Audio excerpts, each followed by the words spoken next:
Fabulous. Thank you for joining us for the final career conversations. This week we're joined by Jayne George, Director of Fundraising for RNLI. So I will hand over to Jayne to introduce herself properly. Hi, well, I'm Jayne George. I'm Director of Fundraising, Marketing and Media.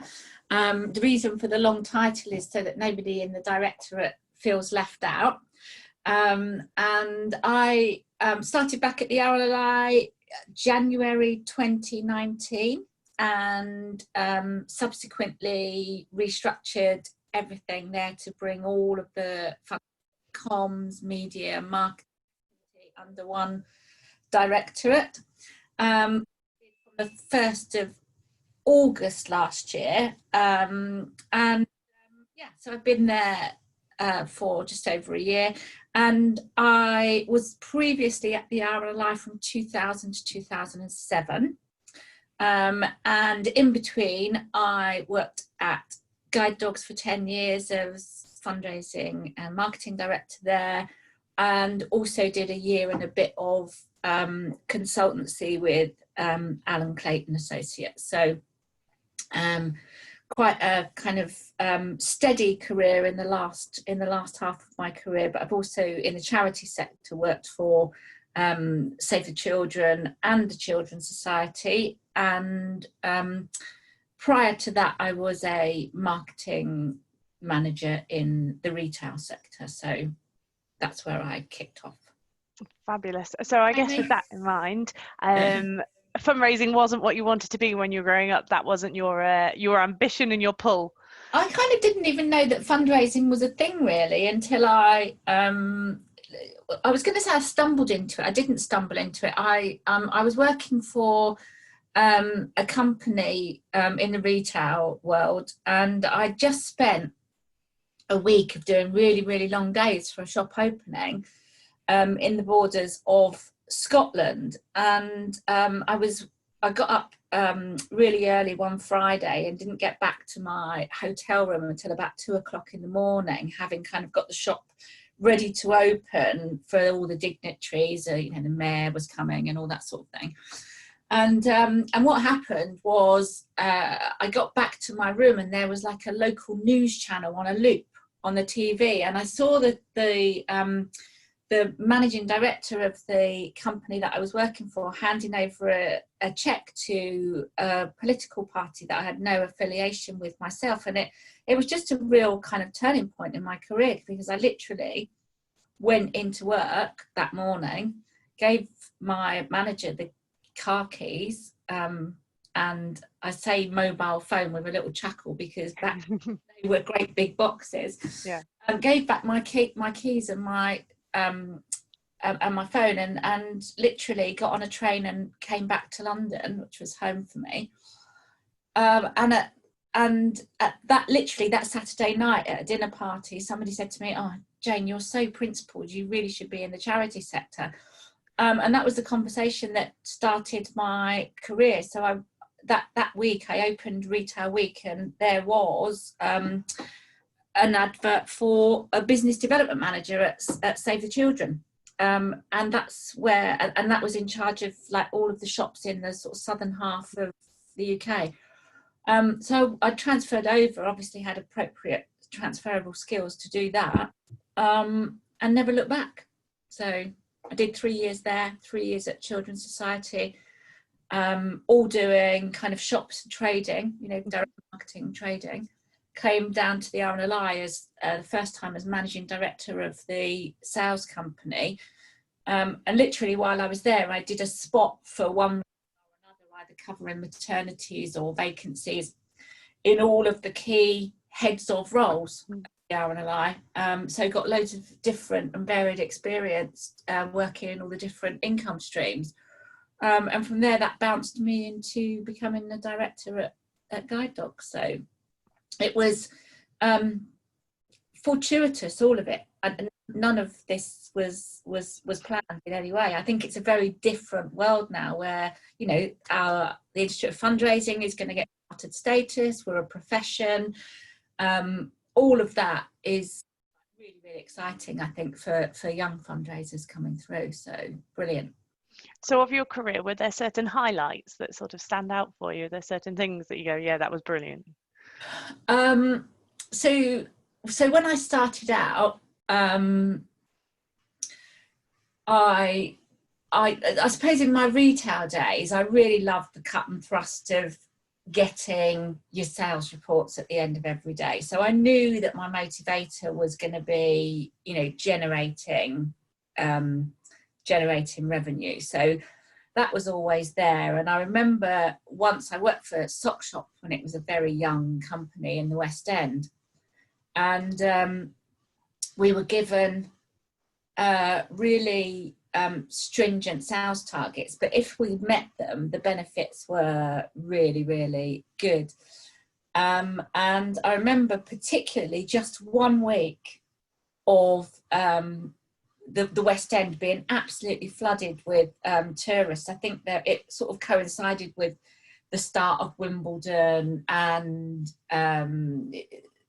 you know, big shop openings. I think, you know, Selfridges has had a major refurb or something. But anyway, the West End was packed, and I absolutely stormed my targets. And with that money, I was able to kind of furnish. I just bought my first flat, and I was able to furnish the entire flat just with 1 week's bonus payment.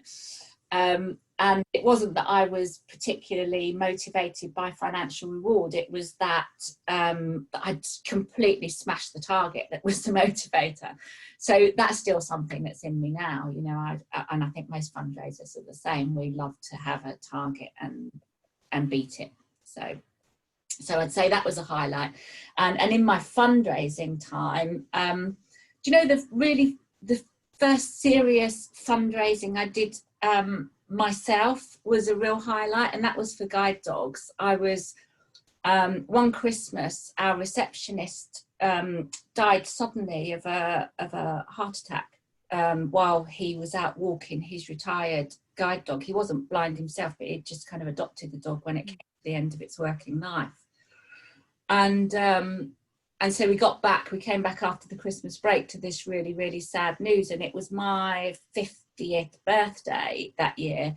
So I set out to raise £50,000, which was the lifetime cost of a guide dog. And I did that, but with the intention of naming it after this person that had spent almost their entire career working for guide dogs, and who was so much loved by everybody as being just friendly on reception.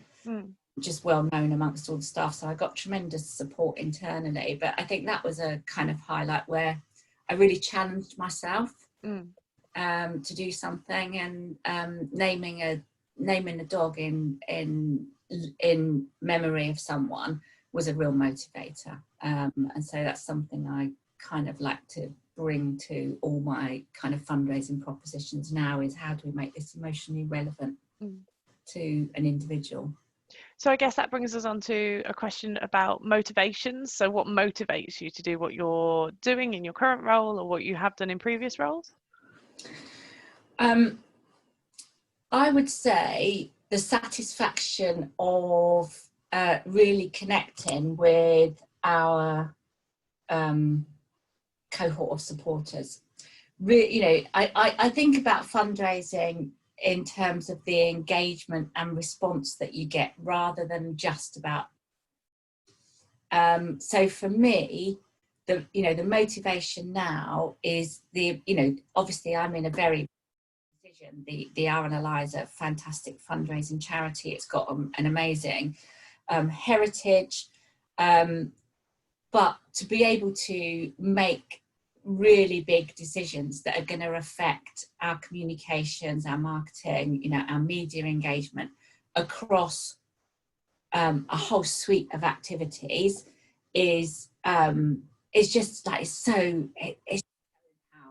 empowering. And seeing some of the feedback that we've got, I mean, I don't know if anybody's seen some of the work we've did since COVID-19 pandemic has hit, but we really took the decision to step off the gas in terms of really hard asks, because given, number one, the support for other medical charities, for the NHS, we just didn't think it was appropriate to go out with saying, well, this is an emergency for us too. So we stalled out. We had a Save Our Sevens, obviously an SOS campaign, out at the beginning, just as the pandemic lockdown came in, and we put that on pause. And we started a really warm engagement comm strategy of just reaching out to all of our supporters, all of our volunteers, and saying,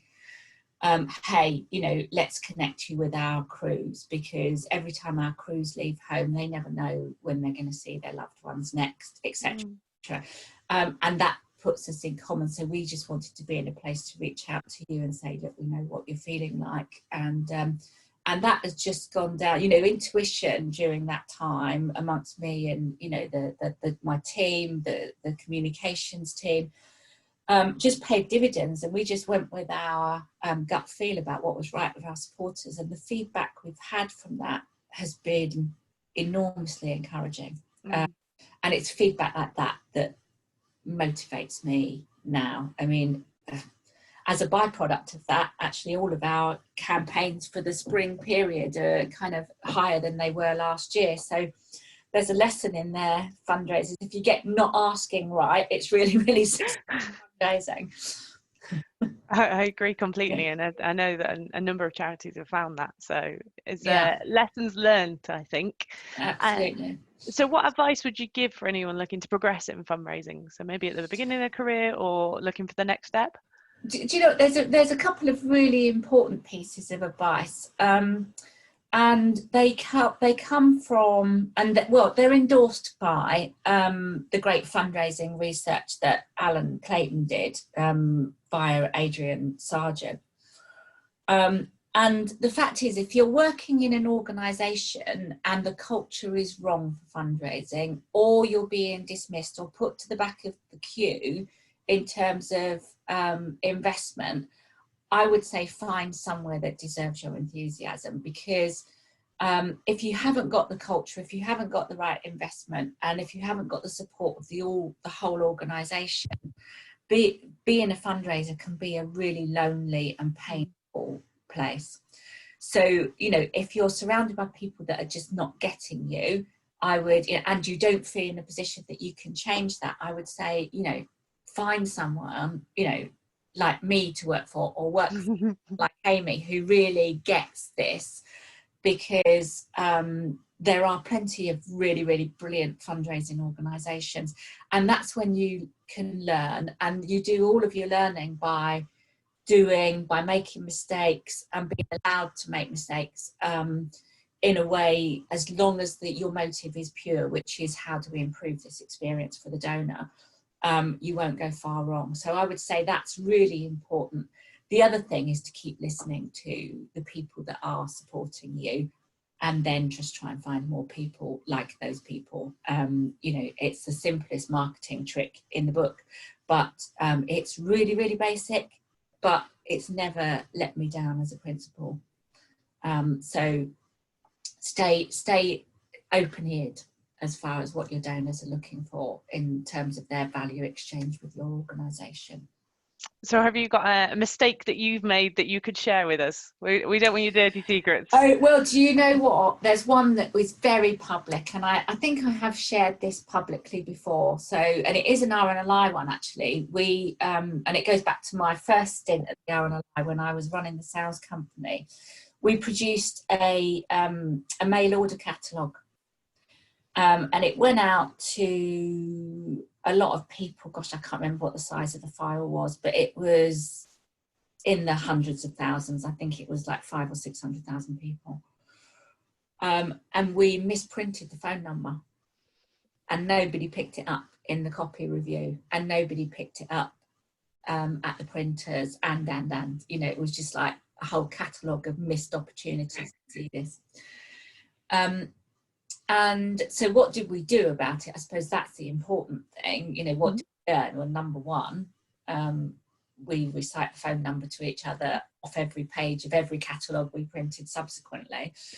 But what did we learn? Well, we learned that actually thinking with agility was really important, because, you know, there are two ways of solving this problem. We either had to acquire the phone number, or we had to let our supporters know that it was the wrong phone number. And we tried to acquire the phone number, but it was a business number owned by somebody else who was relying on it for their own business. And even though we told him that he was going to be inundated with calls and his own customers probably through for a few weeks, it was, you know, he didn't see the sense of that. So we had to go out, and in the end what we did is so we hadn't just produced the catalogues for one run, we produced them for 2 runs. So we had all of this print invested for basically the entire season. So we went out, when we sent the second tranche of catalogues out, we put a great big flash across the front of it, which basically said, "We've made a mistake, we're sorry." And for those people that had already received their catalogues, we sent them a postcard saying, you know, "We're really sorry," with the phone number written in really big letters on the back. And we did save the season, and part way through the kind of first response from the mailing, the man who owned the number did come back to us and say, "Actually, you can have it, it's causing me more trouble than it's worth." And we did 2 things. We obviously had to cough up for the cost of letting all of his customers know that he'd changed it, and we also had to pay for, you know, the installation of a new phone number for him, but which was a kind of cheap option. And because we were a charity, he didn't, you know, I mean, in that position, you know, he could have driven quite a hard bargain, but he didn't. So has somebody left the meeting? Amy, are you still there? I think Amy got cut out.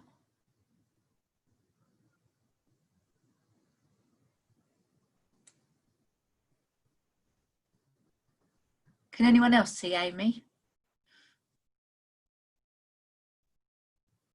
It looks like she's coming back. Hi, Amy. Did your Wi-Fi let you down? I think you're muted. You've got to love technology, haven't you? Oh my goodness. Okay, so I got to the end of that story, Amy. Well, that's all right then. Good to carry on. It kicked me out and kicked me back in. We've got a great global defence system thing which works fabulously. So we talk about leadership. So obviously you've had a couple of leadership roles in your career. What do you think makes a good leader, and what can people do to sort of improve their leadership skills if that was something they wanted to go into?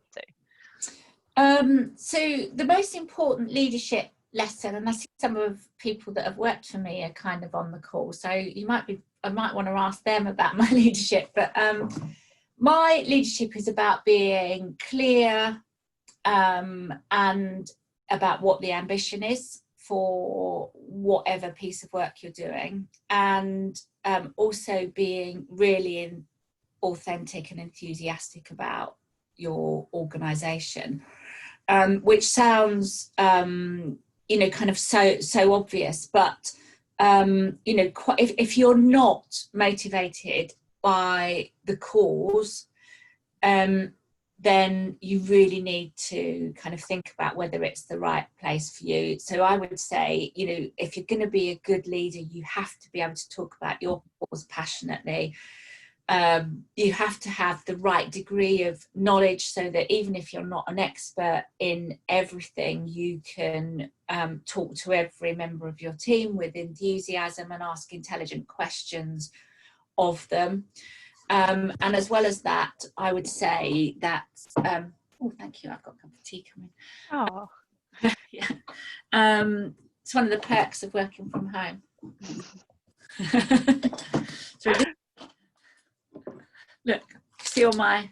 Just give him all the packets. Yeah. So, yeah, so being authentic and being true to yourself and to your organisation, the other things, and be prepared to give credit to your team at all times. It's never about you, it's always about the team effort.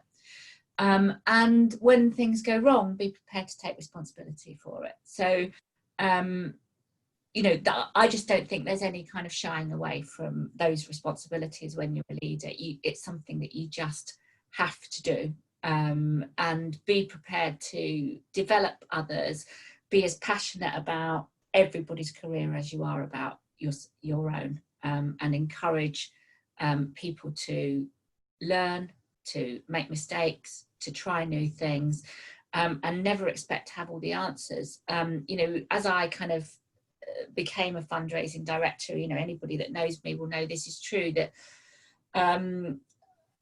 people that, you know, the more remote I got from the actual kind of operation, the functional part of doing it, kind of increased my frustration level. So as a leader, the way that I kind of get over that, keep my hand in, is I will go and work and become part of the team working on a specific campaign, and just be one of the team.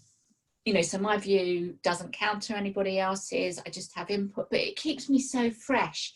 And that's why I think that, you know, kind of developing young people and having ideas, you know, getting new ideas built into the mix all of the time is really important, especially when you're an established organisation, an established fundraising brand, and so they're the things that I think people, if you ask my team, they're the things I think they would say they valued about leadership. So rather than what I think, I try and reflect what people tell me, the feedback I get, rather than me having an opinion about great leadership. I think it's, you know, you really have to. The other thing is, and I think this is particular to being a fundraising leader, is you have to be the one that gets the organisation off the backs of the fundraisers and lets them get on with things. We talk a lot about, you know, kind of internal conflict being the enemy of great fundraising, which is absolutely true. Which is why I'm so passionate about having a joined up comms, marketing, fundraising function, rather than working in organisations where they're separated. And so that's really important. But where there is conflict, you know, being the person that stands up to you know, the programmes team and says, you know, it's really interesting how you do all of those things, but actually what our donors are interested in is why we're doing it. What difference are we making to that one person? So how do we put an authentic voice to our work in the person of the beneficiary, in our view, in our organisation, the volunteer, who is the person that people give to support the RNLI. So understanding that and understanding how to influence internally to overcome those challenges is an important part, particularly of fundraising leadership. But the ability to influence is important for all of us, especially fundraisers anyway. Absolutely. So in your current role, do you want to talk a little bit about what you're doing with RNLI, what your role is? Yeah, sure. So as I say, I came back and restructured all of the teams. So we are now one fundraising, marketing, media function. We have one joined up comms strategy, from which we hang everything that we talk about externally to our donors and internally. One of the things I would say, so this kind of connects up a couple of the threads that I've kind of sown the seeds of. When we launched Perfect Storm, which was the first campaign that we did under my leadership for Christmas last year, I was adamant that making the RNLI proud of its fundraising again was one of the things we wanted to do. We wanted to engage back with the people at the coast. There had become a degree of separation between what happened centrally and what happened, not just with our volunteers at the coast who were carrying out the rescues, but also our branch volunteers who had started to feel as though they weren't as important as some of the rest of the fundraisers. And, you know, that's never tolerated where I am, because well, I started in regional fundraising. It's my kind of real passion area. I love volunteers. so how do we really start to talk with one voice? And so we made Perfect Storm our first kind of big integrated campaign, and there was something for everybody in it. So it wasn't just the focus of our direct marketing, it also became the focus of Mark, who was our new CEO at the time, when he went out to external media and did, you know, his kind of interviews around, you know, the first 6 months at the RNLI, his kind of take on life. That was all linked to our key messaging that we wanted to get out around Perfect Storm. So he became our greatest advocate, and so very, very quickly we were able to change the dynamic of the organisation to one that was actually kind of really engaged, and every individual internally was motivated by the campaign that we were putting out, by the cause, by the reason we needed to raise money. And that became evident to me when we did, at the RNLI, we run sessions called Lunch and Learn, so that you go to other departments' lunch and learns and learn a bit about how they do things. And we did one around Perfect Storm, and it was just for our headquarters in Poole, though we did record it for people that couldn't get there. We had to like turn people away because although we've got a big meeting room in our college facility, it's more than a meeting room, it's a function room. You know, we got to our sort of 275 limit, and we had to kind of ask people to go and watch it on later on when we recorded it, because we couldn't get anyone in. And that was a testament to me that we had managed to do that change in the culture internally, because there were people from all over. You know, the senior leadership team from our ops department were in the front row. You know, it was really, really a changing moment for me in terms of what we're trying to do at the RNLI. So that's been hugely successful. So what are the success criteria in that? So of course we measure all of the things that you measure when you're a fundraiser: response rates, average gift values, etc., etc. But what I really value is the feedback we get from our supporters, either by post or on the phone, in terms of how their experience has changed. And the big thing for me, during lockdown, our community team, you know, a lot of charities have furloughed their community teams, which I completely understand. But we had just changed the structure of that team, and we had quite a number of vacancies as we'd started to populate the structure anyway. So what we did was retain everybody and put them on a keep in touch programme. And the feedback that we've had from volunteers about that, they're just chomping at the bit to try and get back to raising funds for the RNLI again. So that's been hugely successful, and that's one of the key measures that I use in terms of measuring the success of our fundraising. Is it hitting the spot with our sponsors? What are they saying about it? Each time we launch a new campaign, I spend some time on the phone with our customer services team to hear firsthand what supporters are saying, and just kind of staying in touch. So it's a very soft measure, but amazingly, the supporter satisfaction score goes up, so does our income, and you know, there shouldn't be any surprise in that. Makes sense. It does. And so of your role at the moment, what do you find the most challenging?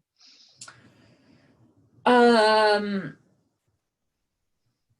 I suppose because the RNLI has got such a long, I mean, nearly 200 years fundraising tradition, this is going to be my last kind of big role. So I intend to retire in 5 years' time. And we're running up to our 200th anniversary we started in 1824, so we're coming up to 200 years in 2024. And kind of all of the preparation around building up a massive campaign for that, I would say from a professional point of view, is the most challenging. On the personal level, do you know, it's kind of like holding back my own ambition so that I don't kind of kind of set people up to feel as though they're starting to fail too early in that process. And of course, you know, for us, and we've been so dependent on legacy income for so long, we've also got that challenge of how do we retain our market share of the legacy pot, given everything we know about the scale of the growth in that area. So so they're kind of three very different things, but you know, notwithstanding the immediate challenges around fundraising during a lockdown, I would say they're the things that kind of my grey matter is kind of focused on solving problems around. Very good. So you mentioned lockdown, and we're coming to the end of my questions now. So if anyone's got any questions on the call, they can put them through the chat box function and we can ask them to Jayne. But has social distancing given you the opportunity to do anything you wouldn't have otherwise? Are you learning a new hobby? Are you writing a novel? Oh, well, that's an interesting question, Amy. I don't know if somebody's put you up to that. I haven't. These are my go-tos. Okay. Right, here we are. Is this a book? This is the Fundraising Management Handbook. Yeah. Okay.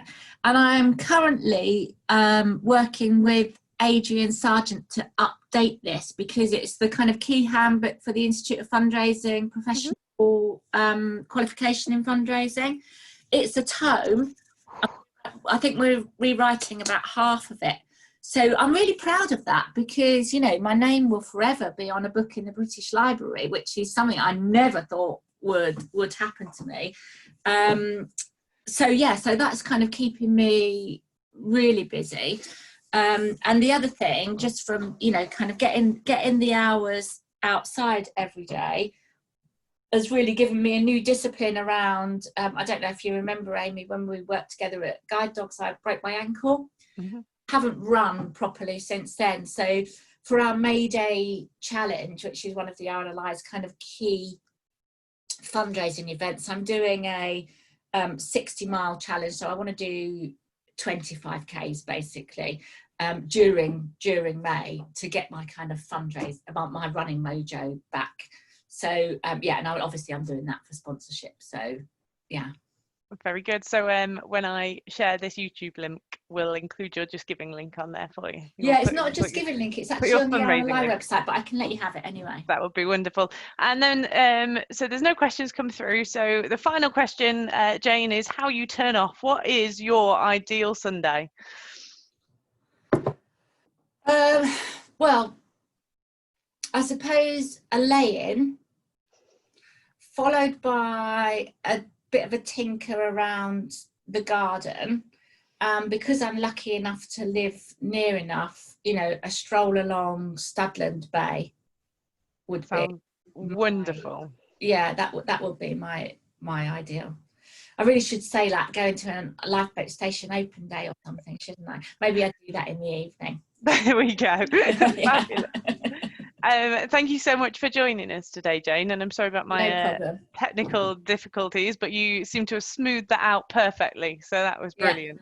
Thank you everyone for joining us. I'll pop this session up on YouTube as well, so if anyone wants to look back on it, then they can do there.